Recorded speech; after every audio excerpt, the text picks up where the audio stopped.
Hello friends, आप सभी का दीप्ति जायसवाल ब्लॉग में स्वागत है। तो मैं अभी पूरा रेडी नहीं हुई हूँ, बाल कुछ नहीं बनाई हूँ, इसीलिए अभी मैं सोचा मैं तैयार हुई हूँ। अभी मुझे जाना है पूजा में, कुछ सामान घट गया है।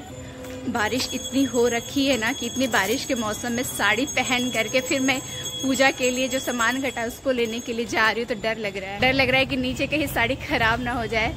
रास्ता पूरा एकदम कीचड़ कीचड़ हो रखा। मिल गया आम पत्ता, इसके लिए कितना चलना पड़ा आप सोच भी नहीं सकते। कम से कम आधे घंटे के लिए मैं बाहर रही, तब जाकर के आम पत्ता मिला, क्योंकि सब जगह खत्म हो चुका था। कम से कम मैं 10-12 फूल दुकान वाले के पास गई, तब जाके ये मिला है। और अभी जाकर के तो मुझे बाल बनाना है। जब तक मैं बाल नहीं बनाऊंगी तब तक अच्छा नहीं लगेगा, पर पूजा भी करना है। सुबह से लेकर के अभी तक में पहली बार मुझे प्यास लग रही इतनी जोर की, जबकि रात के बजने वाले हैं 7। इतना चली आम पत्ता ढूंढने के लिए इस वजह से, वरना मुझे यकीन नहीं हो रहा था कि हाँ मुझे प्यास नहीं लग रही है। लग रहा था फास्टिंग है, पता ही नहीं चल रहा था कुछ भी।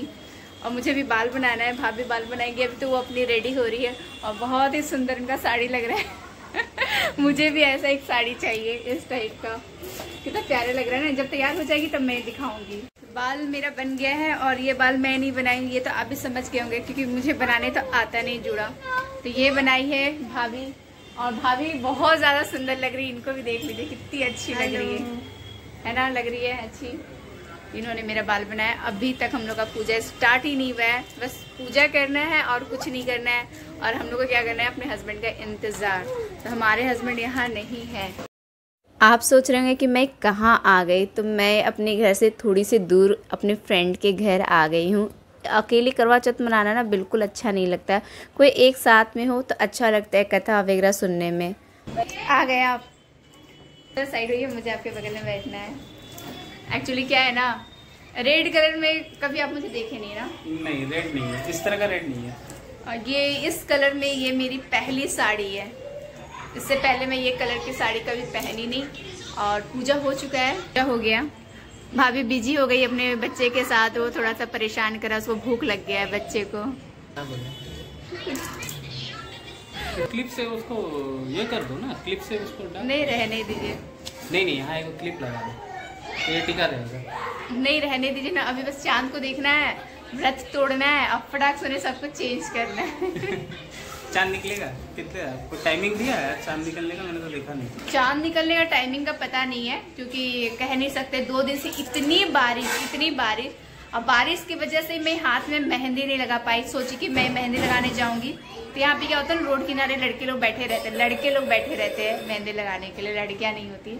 लेकिन बारिश इतनी हो रही थी तो समझ में आ गया कोई मिलेगा नहीं तो कोई मेहंदी लगाएगा नहीं। लास्ट आज में भी तो पूरा बादल बारिश। ये 4 बजे हम लगाए मेहंदी अपने से, एक हाथ में, और दूसरे हाथ में किसी तरह ये बीच में ठुप्पा लगाया है, सिर्फ शगुन के लिए। बस कोई बात नहीं, कभी और लगा लेंगे मेहंदी अच्छे से। रात के 8:30 बज गए और बच्चों को भी भूख लग रही थी, तो हम लोग सोचे कि चलो पहले बच्चों को खिला देते। तो हम लोग को खाने में कितना टाइम लगेगा कह नहीं सकते, क्योंकि बादल किया हुआ था ना, तो चांद कब दिखेगा। ऐसे तो 8:45 बजे का टाइम दिया हुआ था, लेकिन 8:45 बजे चांद दिखेगा इसकी उम्मीद थी नहीं। तो बच्चों को खिला लिए, उसके बाद हम लोग छत पे जाने लगे, क्योंकि हस्बैंड बताया कि चांद आ चुका है। तो आप भी देख लीजिए चांद को। तो ये रहा चांद। और ये जो मैं गलती कर रही हूँ ना, अपना थाली को लेकर के इधर से उधर गई, तो ये बहुत बड़ी गलती की। मैं बाद में बहुत पछताई कि मुझे ऐसा नहीं करना चाहिए था, क्योंकि मेरे पीछे बहुत सारे कांच के टुकड़े थे, जहाँ पे लाडो आ गई मेरे पीछे, और उसके पैर में कांच के टुकड़े घुस गए थे और काफ़ी ब्लड भी उसका निकल रहा था। पर हम लोग समझ नहीं पाए कि वो रो इस वजह से रही। हमें लगा कि वो पापा के गोदी में आने के लिए रो रही है, और हम लोग यहाँ पर अपना पूजा करने लगे थे।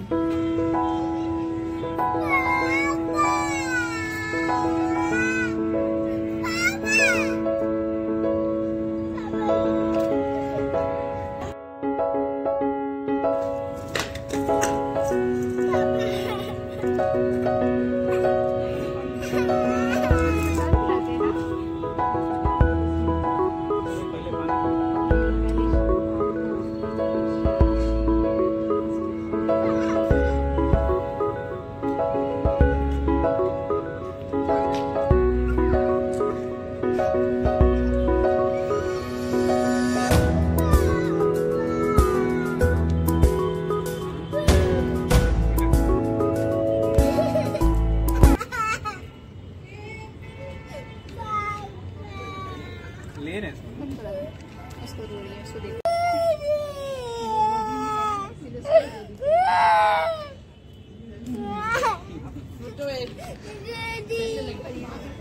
वायर है आदि पीछे देखो, वायर नहीं टूटा। ये देख के हमको हम लोग को एक्चुअली बताते क्या हुआ, लाडो है ना, हम लोग छत पे ना आरती कर रहे थे जब, तो लाडो काफी रो रही थी, तो हमें लगा कि शायद वो पापा की गोदी आने के लिए रो रही, पापा पापा बार बार वो कर रही थी। फिर हम लोग नीचे देखे ना तो खून जैसा, पूरा खून जैसा है क्या, वो खून ही था लाडो का, लेकिन हम लोग सोचे ना कि वो अलता है, काफी सारा गिरा हुआ था वो, तो लगा कि वो अलता है, एकदम लिक्विड फॉर्म में था, पानी जैसा। फिर बाद में समझ में आया कि वो लाडो के पैर से ही खून निकला है, वहाँ कांच के टुकड़े हैं, तो कांच से वो उसका पैर कट गया। तो अभी इत्तेफाक से वहीं छत में डॉक्टर भी थे, तो डॉक्टर ने चेक किया भी उनका पैर धो करके। देखिए अभी पीछे लाडो का हस्बैंड पैर धो रहे हैं, तो चेक किया कि नहीं, कांच अंदर नहीं गया है, और उन्होंने बोला कि तेल गरम करके थोड़ा सा कॉटन से इसको सिकाई करने के लिए ना, कॉटन से तो नहीं है, कपड़े से हो जाएगा। हाँ, कॉटन का कपड़ा से भी हो जाएगा, तो सिकाई करने के लिए और टिटनस का इंजेक्शन लेने के लिए जरूर वो बोले। तो एक टिटनस का इंजेक्शन भी कल जाकर के मुझे ही देना पड़ेगा, क्योंकि हस्बैंड तो ऑफिस चले जाएंगे इस वजह से। तो ये एक बुरा चीज ये हुआ। तो आदि को खराब लग रहा है। तुमको क्यों खराब लग रहा है? क्योंकि उसका खून बहुत गिरा था, बहुत ज्यादा। रो रहा है, देखिए आदि रो रहा है, मैं हंस रही हूँ माँ हो करके, और ये भाई होके रो रहा है। रो क्यों रहा है बताओ? लाडो को लगा इसीलिए। ऐसा क्यों होता है? आदि हटो, आदि हटो। नहीं होगा सर, नहीं होगा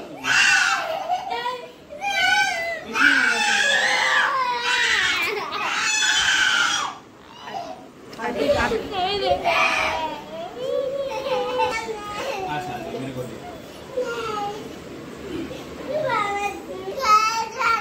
घर जाएंगे ना सोनू, अभी जाएंगे, अभी जाएंगे। हाँ अभी चलेंगे।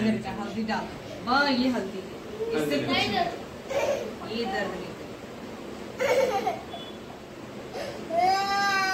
सोना है, नींद आ रहा है, सो जाओ यहीं पे, यही सो जाओ, यही सो जाओ, मम्मी यही। अभी आप इधर सो जाओ, फिर पापा को सुला देंगे।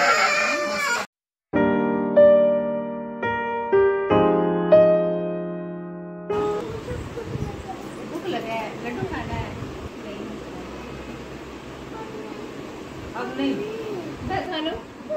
मैंने थोड़ा सा खाली एक भूख लगा था, थोड़ा सा भूख लगा था, मैं बोले एक भूख लगा था, एक भूख लगा था, इसको एक भूख लगा था, इसलिए एक बाइट खाई।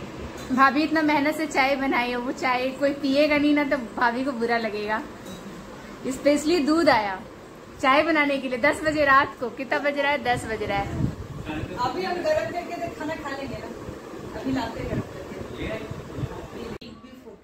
इसको चोट लगे ना, उसी चक्कर में फोटो खींचेंगे ना, बिना फोटो खिंचाए पहले फोटो खींचेंगे, इसके बाद हम लोग ना खाने के लिए रेडी होंगे। तुम्हारा नहीं, तुम्हारा फोटो नहीं, और लेटे तक नहीं है। कहाँ से? अभी भैया आए, कहाँ गए भैया? नीचे शायद इसी के लिए गए होंगे। किस लिए? बैंडेज वगैरह लाने गए। बैंडेज लाने। क्योंकि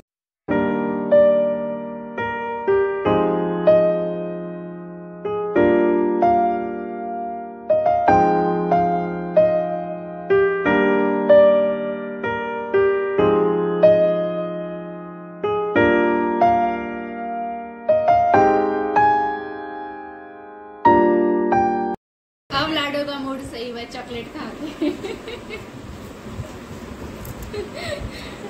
ठीक है? नहीं ठीक है? लाडो जब बेटर फील करने लगी तो उसके बाद हम लोग खाना खाए, और काफी लेट हो गया था, लाडो को चोट लग गया था इस वजह से।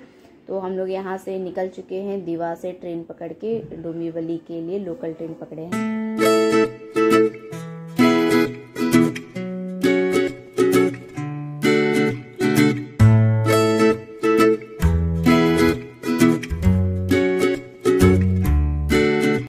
रात के बज रहे हैं 11:40। अब ऑटो मिलेगी कि नहीं, जहाँ जाना है यानी कि घर जाना है। आ तो चुके हैं डोंबिवली स्टेशन, और देखिए 11:15 बजे भी यहाँ पे ब्रिज के ऊपर दुकान लगी हुई है, क्योंकि ये है मुंबई में आधी रात को भी दुकान लगी रहती है 11:15 बजे। अब वही टेंशन है कि हमें घर तक जाने के लिए ऑटो मिलती है यहाँ नहीं मिलती है। घर पहुंच गए और अभी टाइम हो रहा है 12:01। तो अब मेरा हाफने भी लगी, क्योंकि एक तो सैंडल पहन करके चलना मेरे लिए टफ हो रहा है और बहुत चलना पड़ता है, चाहे कितना भी ट्रेन ऑटो कर लो। लेकिन ऐसा नहीं कि घर तक पहुंचा दे ऑटो, काफ़ी पहले वहाँ पे उतारती है, फिर वहाँ से काफ़ी चल करके घर तक यहाँ आना पड़ता है। तो ब्लॉग यहीं समाप्त करते हैं, मिलते हैं नेक्स्ट ब्लॉग में। आप लोग सब अपना ख्याल रखिएगा। Bye bye, take care.